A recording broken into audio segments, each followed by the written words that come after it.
ምንድነው ያጣላችሁ? ምንም ያደረኩት ነገር የለም። እውነቱን ብቻ ተናገርኩ። ምንድነው እውነቱ? እውነቱማ ለእህቷ መልእክት መላኬ ነው።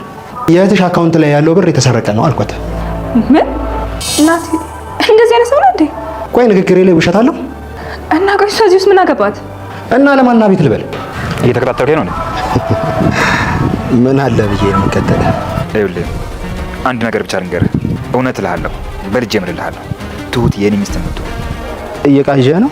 እንደው ተሳክቶልህ እንኳን ብታገባት እመነኝ አንተን ፈታህ እኔን ታገባኛለች። ለምን? አንተ ማን ስለሆንክ? ስለጠበቅኳት። የቀደመ እንጂ የጠበቀ ዋጋ የለውም። ከቀደመና ከጠበቀ የማን እንደሚበልጥ እናየዋለን። ይሄን የነገርኩህ ዝም ብለህ አትልፋ ከማለት የተነሳ ነው። ምን አባቱ ተማር። አባዬ ከፈለክ አባራኝ፣ አገርም ቤተሰብም መሄጃም አለኝ። ግን ደግሞ እውነቱን መሸሽ አልችልም። አባዬ እንደምትለው ሚስትህን የምትወዳት ከሆነ መኖሯ እኮ ሊያስደስት ብቻ ነው የሚገባው። ውሸት መሆኑስ ሊረብሸኝ አይገባም። ዝርዝሩን ሳይቀር ሰምተን በድጋሚ ፎቶ አሳይተን የመጣን ነው። ቱቴ ሚስቴ በህይወት ኖራ እኔ ጋር ቀረች። ማስታወስ አልችልም መሰለኝ። አደጋው ማስታወስ እንዳችል አድርጓታል። ተይኝ ትሁት። እንዴ አባዬ ምኑን ነው የምተወው? ከእውነት ወዴት ነው የምትሸሸው? ጭራሽ ነው ቁጭ ብለህ እዚህ ድንጋይ ማሞቅ ጀመርክ? ከዚህ በኋላ የሚሆነው እንደዚህ ነው። የማይመስል ነገር አታውራ። ህይወት አለ። ህይወት የለኝም አልኩሽ እኮ። እንዳልሞት ነው እንደምንም እየኖርኩ ያለሁት። ይኸውልህ ለመኖር አንተ መስራት መንቃት አለብህ። እማዬ ለመስራትም ለመንቃትም የሚያስፈልግ ሞራል አለ። እኔ ደግሞ እሱ የለኝም። ችግሩ እኮ የከለከላችሁን እሺ ስንል በፍላጎታችሁ የምንኖር የሚመስላችሁ ነገርስ?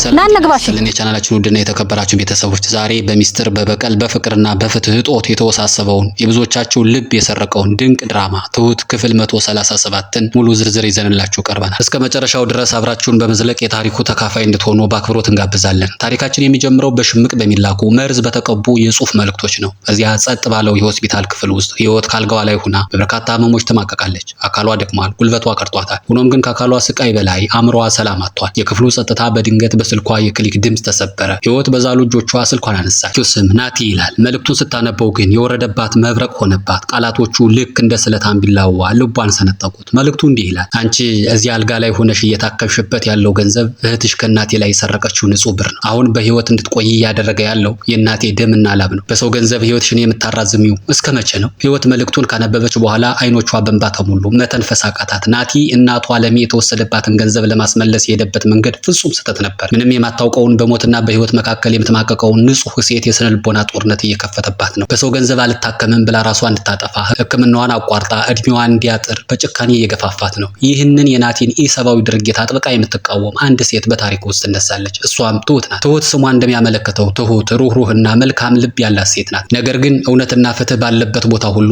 እንዳንበሳ የምትቆም ጀግና ናት። ትሁት ይህንን ግፍ ስታው ዝም አላለችም። ናቲን ፊት ለፊት ተጋፈጠችው። አይን አይኑን እያየች በቁጣ እንዲህ አለችው። ናቲ የምታደርገው ነገር ከእውነትና ከሰባዊነት የራቀ ነው። የታመመችና አቅም የሌላትን ነፍስ ማሰቃየት ፍትህ አያመጣም። የእናትህን ገንዘብ መፈለግ መብት ቢሆንም በህመም ላይ ያለችን ሴት መግደል ግን ወንጀል ነው ስትል በድፍረት ሞገተችው። ነገር ግን በትሁት ልብ ውስጥ ማንም የማያውቀው ትልቅ ሚስጥር አለ።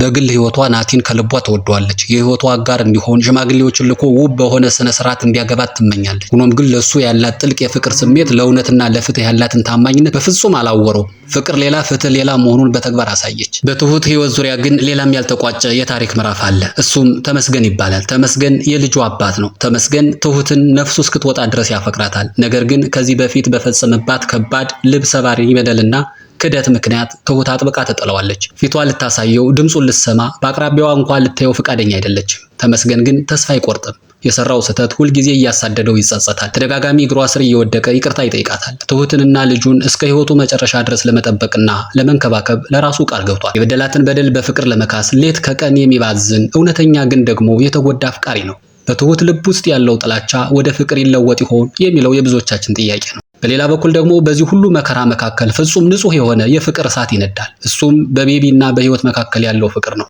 ቤቢ ህይወትን ነፍሱን አሳልፎ ይሰጣታል። እሷ በበሽታ ብትደቅም በሆስፒታል አልጋ ላይ ብትሆንም እግሮቿ መራመድ አቅቷቸው መንቀሳቀስ ባትችልም ለሱ ግን እሷ የዓለሙ ብርሃን የህይወቱ ሙሉ ትርጉም ናት። ቤቢ ከህይወት ውጭ መኖርም ሆነ መስራት ሰልችቶታል። እሷ በሌለችበት ዓለም ውስጥ ስኬት ትርጉም እንደሌለው ያውቃል። ሙሉ ጊዜውን ጉልበቱንና ህይወቱን ሙሉ በሙሉ ለሷ ሰጥቷል። በአልጋዋ አጠገብ ሆኖ እጆቿን እየዳበሰ ግንባሯን እየሳመ የህይወት ተስፋዋን የሚያድስ እውነተኛ የታሪክ ጀግና አፍቃሪ ነው። የተወደዳቸው የቻናላችን ቤተሰቦች የታሪካችን ውጥረት አሁንም በከፍተኛ ሁኔታ እንደቀጠለ ነው። በፍቅርና በቤተሰብ ግፊት መካከል የሚደረገው እልህ አስጨራሽ ትግል ከስርቆት ጀርባ ያለው አስደንጋጭ እውነትና ለ12 ዓመታት የተቀበረው ትልቅ ሚስጥር አሁን በአደባባይ ሊገለጥ ነው። እንቀጥል። በቤቢና በህይወት መካከል ያለው ንጹህ ፍቅር በየቀኑ ያበበ ቢመጣም በዚህ ፍቅር መሃል ግን እንደ ቆራጥ ጋሻ የቆመ ሌላ ኃይል አለ። እሱም የቤቢ እናት ናት። እናትየው ልጃቸው ቤቢ ይህችን ባልጋ ላይ ያለችውን ህይወትን እንዲያገባት ፈጽሞ አይፈልጉ። የእናትየዋ ግትር አቋምና ምክንያታቸው አንድና አንድ ብቻ ነው። የኔ ልጅ፣ የኔ ሙሉ ጤነኛ ልጅ የአካል ጉዳተኛ ሴት በፍጹም አያገባም የሚል።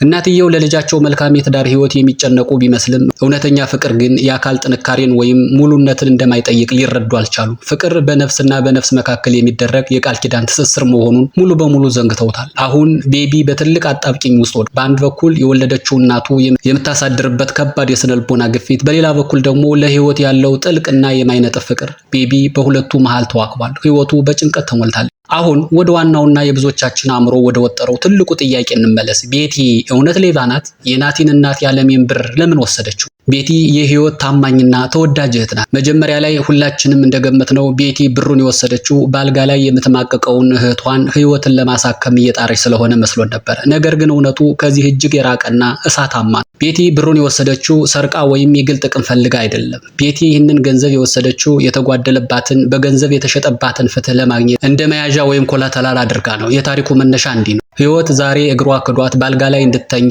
ራሷን ቤቲ ሙሉ ሴትነቷን አጥታ መውለድ እንዳትችል ያደረጋትን ያንን ጨካኝ ሰው ህግ ፊት ቀርቦ ተገቢውን ቅጣት ሳይቀጣ የናቲ እናት አለሜ ከፍተኛ የሆነ ገንዘብ በመክፈል ከስራ አስመልጠዋለች። አዎ የህይወት ደምና ሰብአዊነት በአለሜ የገንዘብ ጉልበት ተገዝቶባታል። ስለዚህ ቤቲ እህቷን ያደቀቃት ወንጀለኛ ህግ ፊት ቀርቦ እውነተኛ ፍትህ እስኪሰጣት ድረስ የዓለሜን ብር እንደመያዣ አድርጋ ወሰደች። ናቲ ግን በሚያሳዝንና ጭካኔ በተሞላ ሁኔታ ይህንን ሙሉ ሚስጥር እያወቀ ነው በታማሚዋ ህይወት ላይ የስነ ልቦና ጦርነት የከፈተው። የእናቱን ጥፋት ለመሸፈን ንጹሃን ሴት እያሰቃየ ይገኛል። አሁን ታሪካችን ወደ መጨረሻውና ወደ ትልቁ መጋረጃ መግለጥ በፍጥነት ያመራል። በዚህ ታሪክ ውስጥ አባባ አስተዋይ፣ አዛኝና እጅግ ብልህ አባት ሚስቱ በከባድ የመኪና አደጋ ደርሶባት እንደሞተች ከተነገረው ዛሬ በትክክል 12 ዓመታት አልፎታል። አባባ ባለፉት ዓመታት እርሙን አውጥቶ ሐዘኑን በልቡ ቀብሮ ህይወቱን በትዕግስት ይመራል። ነገር ግን ያቺ እውነት ፈላጊ የቅንነት ተምሳሌት የሆነችው ጀግናዋ ትሁት በዝምታ አልተቀመጠችም። ትሁት በግል ጥረቷና ባልተቋረጠ ክትትሏ የአባባን የድሮ ሚስት አፈላልጋ ዛሬም ድረስ በህይወት እንዳለች አረጋገጠች። ይህ ታላቅ የሚስጥር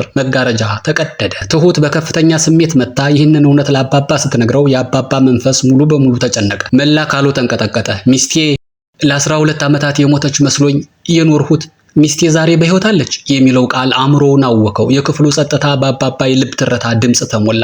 የተወደዳችሁ ተመልካቾቻችን ለ12 ዓመታት በጨለማ የተቀበረው ይህ ትልቅ ሚስጥር አሁን ፍንትው ብሎ ሲወጣ ምን ይፈጠር ይሆን? ናቲ እውነቱን ተረድቶ የታማሚዋን ህይወት ስነልቦናዊ ማሰቃየት ያቆም ይሆን? ትሁትስ የናቲን ክፋትና የበቀል ስሜት ተቋቁማ ፍቅሯን ታሳካለች ወይስ ተስፋ ወደማይቆርጠው የተመስገን ንስሐ ትመለሳለች? ቤቢ የእናቱን ግትር እምቢተኝነት ጥሶ በእናቱ ላይ አምጾ አካል ጉዳተኛዋን ፍቅሩን ህይወትን ያገባታል? የዚህን እጅግ አስደናቂና ልብ አንጠልጣይ ታሪክ ቀጣይ ክፍል ይዘንላችሁ እንመጣለን። ቻናላችን ሰብስክራይብ፣ ይህንን ቪዲዮ ደግሞ ላይክ እና ሼር ማድረጋችሁ እንዳትረሱ። በሚቀጥለው ክፍል በአዲስ ውጥረትና እውነት እስክንገናኝ ድረስ ሰላም፣ ፍቅር፣ ጤና ለእናንተ ይሁን። ቻው።